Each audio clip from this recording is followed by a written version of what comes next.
देखिए आपने क्या मांगा, इसके कुछ वीडियोस मैंने देखे हैं। वाह। आप लोगों से कह रहे हैं कि आपके पास जितना चाहे दान दे दो, अपना मकान दे दो, फ्लैट दे दो, बंगला दे दो, घोड़ा दे दो, गाड़ी दे दो, सोना चांदी, बैंक, एफडी, मंगलसूत्र, अंगूठी, लुगाई लड़का छोड़ के सब मुझे दे दो।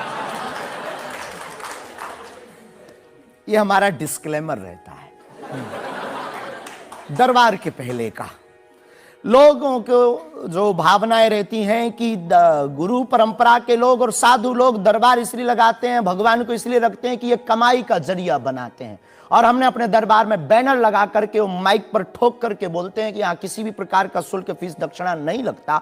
पर अगर तुम शिष्य मानते हो अपने आप को और हम गुरु हैं, तो गुरु परंपरा के नाते अगर कुछ भी तुम दे दो, अगर आप भी इंडिया टीवी का ये हाउस हमारे नाम करें, हमें कोई दिक्कत, हमें कोई दिक्कत, और लेते भी हैं। लेना बुरा नहीं है, उपयोगिता बुरी है। लेकर के उसका सदुपयोग करते या दुरुपयोग करते। हम लेते हैं, कोई अगर देता है तो स्वीकार करते गुरु के नाते। हम उस परंपरा से हैं जहां अंगूठा तक दान गुरु को दे दिया जाता है, हम भी लेते हैं। कितना कमा लेते हैं? हमारी तो कोई फिक्स कमाई नहीं है, क्योंकि हमारी कोई कंपनी या बिजनेस नहीं है। कोई चढ़ा जाता है, हमारे पास करोड़ों सनातनियों का प्यार, लाखों करोड़ों लोगों की दुआएं, हजारों संतों का आशीर्वाद, इतनी कोई हिसाब किताब तो रखता होगा ना कि कितना पैसा आया। जितने सनातनी उतनी कमाई, हिसाब आप लगाओ। ज्यादा बातें इसलिए होती हैं कि आप जो स्टंट करते हैं पब्लिसिटी के लिए, आप ऐसी ऐसी बातें कह देते हैं। आप कहते हैं कि बिना वीजा के हनुमान जी रावण की लंका में घुस गए थे। ये जो मॉडर्न युवान भाई बहन है, इनको लंका प्रवेश के बारे में बताएंगे तो इनको ये लगता है कि ये घिसी पिटी बातें इनके दादा परदादा बताते रहे, ये बेचारे ऊब गए। इनको कुछ ऐसा चाहिए कि उस अध्यात्म से ये कनेक्ट हो पाए। और जैसे रावण ने मुझसे फोन पे बात की। हाँ बिल्कुल, हम वही बोलने ही वाले थे। लगता है आज हमारी शक्ति आपके पास पहुंच गई। तो हमें आपको समझाना है, रावण से फोन का बात का मतलब सबके अंदर रावण बैठा है। कोई ऐसा दुनिया में नहीं जो गलत कृत्य देख रहा, गलत कर रहा और सच जानते हुए चुप है, वो रावण की दृष्टि का आदमी। तो हनुमान जी लंका गए, इसको इन युवानों को कैसे जोड़े? इन्हें तो वीजा, पासपोर्ट, फॉरेनर ये शब्द पता है। तो इनसे कनेक्ट करने के लिए हमारा अध्यात्म इतना विशाल और इतना अथाह है कि उसमें कुछ भी आप डाल दो, वो आप सोच रहे हैं कि आपको अध्यात्म पता है, इनको नहीं पता। इस देश की जनता को आपसे ज्यादा अध्यात्म पता है। ऐसा हमने नहीं कहा। हमें अपने हिसाब का पता है, उन्हें अपने हिसाब का। वो अपने में श्रेष्ठ हैं, हम अपने में अब जो कोशिश कर रहे हैं विद्यार्थी। हमने ऐसा कभी नहीं कहा कि हम श्रेष्ठ हैं, और ये आरोप हमें नहीं लगता कि ठीक है। आपका ये कहना कि मेरे पास एक गधा है जिसमें वाईफाई है और वो प्लेन में भी वाईफाई चलता है, ये मजाक की बातें नहीं है। लोगों की दृष्टि से, भावनात्मक दृष्टि से देखा जाए तो ये बहुत गहरा विषय है। मजाक की दृष्टि से अगर कोई देखेगा तो देखो, जाकी रही भावना जैसी, प्रभु मूलत देखी तिन तैसी। भगवान की कोई लीला को सिर्फ रास लीला को उठाते हैं, लेकिन हम तो महाभारत भी उठाते हैं। तो अपनी अपनी दृष्टि है, हम ये मजाक में नहीं कहते। हम उनको बताना चाहते हैं कि हमारे देवी देवताओं से जो हमारे इष्ट की परंपरा की जो निशानी है, वो अगर नज़दीक रहे, गुरु की निशानी अगर नज़दीक रहे, माता पिता की बातों की निशानी नज़दीक रहे, तो बेटा कभी गलती नहीं करेगा, वो चार चांद लगाता रहेगा। शास्त्री जी, इसको कहते हैं आप अंधों के शहर में आईना बेचने की कोशिश कर रहे हैं। ऐसा हमारा भाव नहीं है, अपितु हमारा भाव ये है कि उस केवल वाईफाई को हम बताते नहीं, उसकी महिमा भी बताते हैं, और दरबार में आने वाले लोगों को उसकी महिमा का अनुभव भी कराते हैं। तो फिर वो जो बात मजाक की है ना, वो फिर अध्यात्म, आस्था, ईश्वर से जुड़ करके नास्तिक भी आस्तिक बन जाता है। देखिए, आपको भोले भाले लोगों को बताना चाहिए कि भाई ये मैं मजाक में कह रहा हूँ, विनोद हम कहते हैं, और ये मैं असल में बहुत बार बोलते हैं विनोद हम कर रहे हैं, हम बहुत बार बोलते हैं। अब कोई हमारे विनोद को सीरियस ले ले तो वो उसका निजी अनुभव है। तो अब मैं लोगों को बता दूं कि एक बार बगैर टिकट पकड़े गए थे आप रेलवे में। हाँ, ये तो बताना चाहिए, बिल्कुल पकड़े गए थे। लेकिन ये भी बताइए कि हम टीटी से ही 1100 रुपया लेकर आए थे। उसी टीटी से लेकर आए थे, और जिस वाईफाई की आपने चर्चा की उसी वाईफाई की दम पर उसके बाप का नाम बताकर लेकर आए थे। इसी तरह की बातें कह के ऐसे दिखाते हैं जैसे चमत्कार कर दिया, जैसे मेरे ऊपर हनुमान जी की बहुत कृपा हो गई, मैं भविष्यवक्ता हूं, और फिर जो भोले भाले लोग हैं वो प्रभावित हो जाते हैं। हमने कभी एक नहीं दावा किया कि हम चमत्कारी हैं। आज भी आपकी अदालत में हम कहते हैं कि हम कोई चमत्कारी नहीं है, हम कोई ईश्वर नहीं है, हम कोई महात्मा नहीं है, हम एक आम इंसान हैं।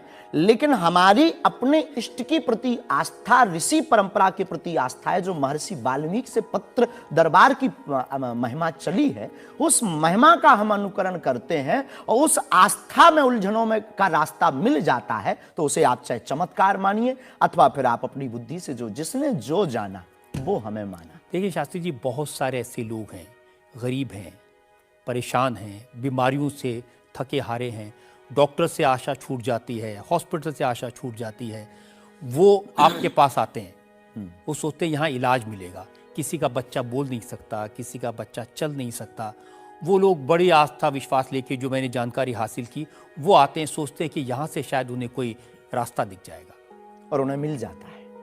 जो आते हैं श्रद्धा पूर्वक आते हैं। देखो, जिंदगी में अगर वो परेशान है और डॉक्टर से परेशान होकर के या कहीं से भी निराश होकर के आया और उसे कुछ मिले ना मिले, हम ये तो नहीं कहते, जिसकी जितनी निष्ठा उसको उतना हमारे बागेश्वर बालाजी के दरबार में मिलता।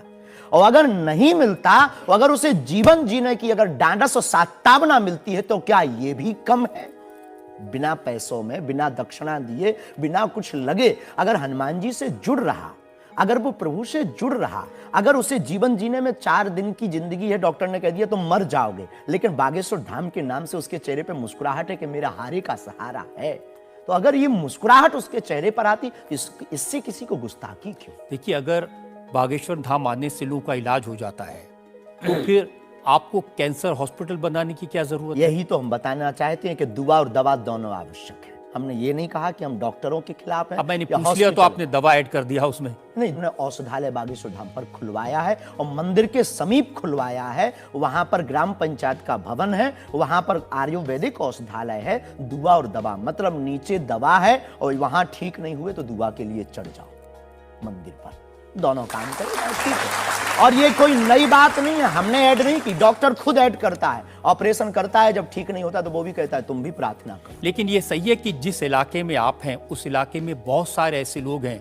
जो इसी तरह पर्ची निकालते हैं, जो इसी तरह दुआ की बात करते हैं। पूरे भारत में ऋषि परंपरा के अनेक लोग हैं, बहुत लोग तो नहीं कह सकते, पर अनेक लोग पूरे भारत में हैं। और केवल हमारे इलाके में नहीं, पूरे भारत में। हमारे इलाके में बागेश्वर बालाजी की महिमा और दादा गुरुजी के पास दरबार से, कृपा से बहुत से महापुरुष और भी। मैं बताता हूँ, एक लवलेश नाम के गुरुजी हैं, 20 साल की उम्र है, और वो भी इसी तरह से पर्ची निकालते हैं, वो भी इसी तरह से। हम कभी ऐसे मिले नहीं, इस भाव से हमारा कभी मिलना नहीं हुआ, और इस विषय पर उनका निज मत हो हम कह नहीं सकते, ईश्वर जाने। नहीं, मत तो पता नहीं, उनके ऊपर रेप का इल्जाम है और वो जेल में है, कह नहीं सकते।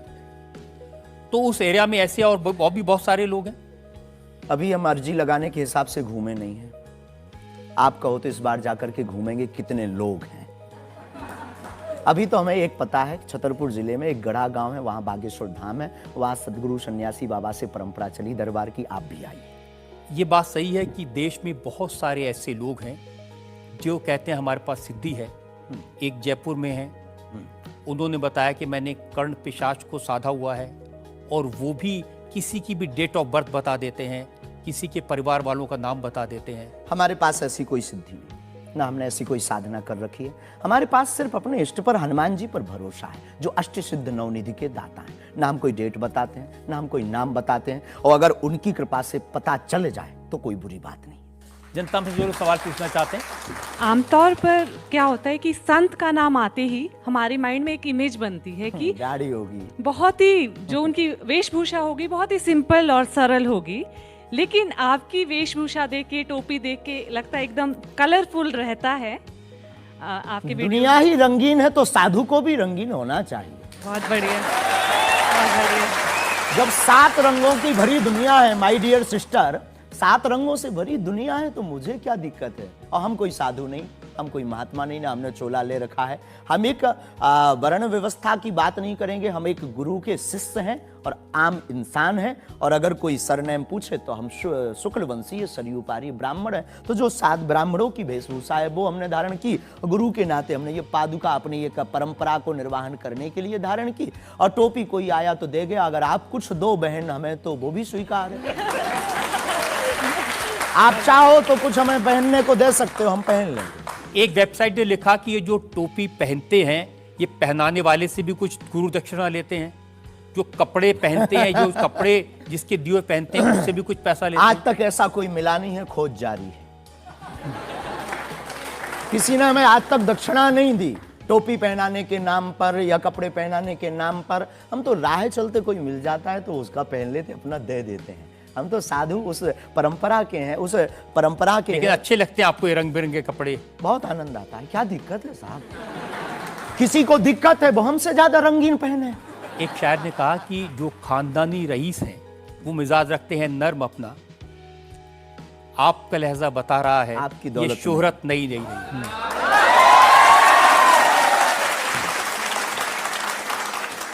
लोगों को लगता है, हमें लगता है कि हमारे जीवन में न हमें धन प्रिय है, न मान प्रिय है, न सम्मान प्रिय है, हमें हनुमान प्रिय है। और हमने जब से जन्म लिया तब से हम धनवान है, क्योंकि हमारे हनुमान है। और दुनिया का प्रत्येक हनुमान भक्त धनवान है जिसके जीवन में हनुमान है। और वो निर्धन है इस दुनिया में जिसके जीवन में भगवान नहीं, वो निर्धन है। और अगर बाप हनुमान हो और धनवान हनुमान हो और उनका भक्त अगर रंगीन ना हो, पीला लाल ना हो, जब हनुमान जी लाल देह लाली से हो सकता तो लाल पगड़ी क्यों नहीं हो सकती? ये मुझे पता चल गया है कि आप इसी तरह की डायलॉग बाजी करके ही इतने पॉपुलर हुए हैं